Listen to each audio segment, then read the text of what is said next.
Hey Michael, how are you? This is Marcio again from Brazil. I wrote to you before, and this is yet another thank you message. But I wanted to let you know that I'm working this Silicon Valley talk for next Monday. Actually, I've been working on this. First time I gave the talk was 2 years ago, and was basically about the history of the valley. But I wanted to let you know of this statement that I was able to craft in the struggling process of working this talk, okay? And it has to do with the initial inspiration for me to look at Silicon Valley and study Silicon Valley. That has to do with your talk, with your blitzscaling talk.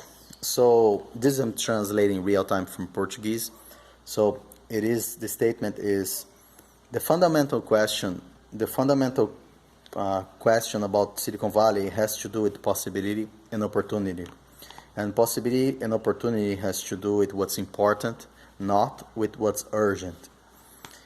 And all this has to do with venture capital and the participation of private capital supporting with a sense of property that is aligned with the vision of the entrepreneur. Maybe I need to do some adjusts here.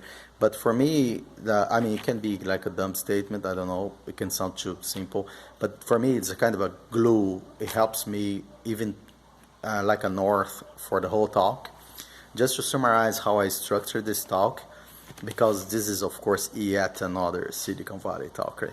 And the way that I structure is 3 parts. I divide in I can, we can, it can. The first part is basically history of the valley. And but it's showing the emergent possibility for entrepreneurs to be creative and to create, supported by venture capitalists. And one part specifically that I connected in terms of my references is this message from Bill Draper, because he compares the, let's say, government kind of incentives versus private venture capitalist incentives. And he said that the venture capital community understands that in venture capital, there are big hits and lemons. That's his metaphor, because sometimes things doesn't work.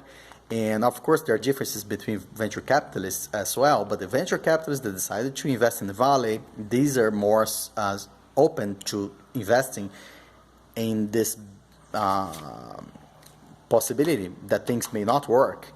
And that's why I mentioned vision with the entrepreneur and alignment, and that goes on together with the sense of property that you once mentioned. That is important, because the venture capitalist needs to be, like the angel, at least the core, right? Initial, not the overgrowth, super growth, but initial venture capitalist supporters or angel investors, let's say, they need to be in the boat together, right? They need to, because when things go bad, you still need to stick with the vision. So the first part of the talk has to do with more connection with what I learned from you. And that's why I wanted to, just send this message to you, okay? Thank you.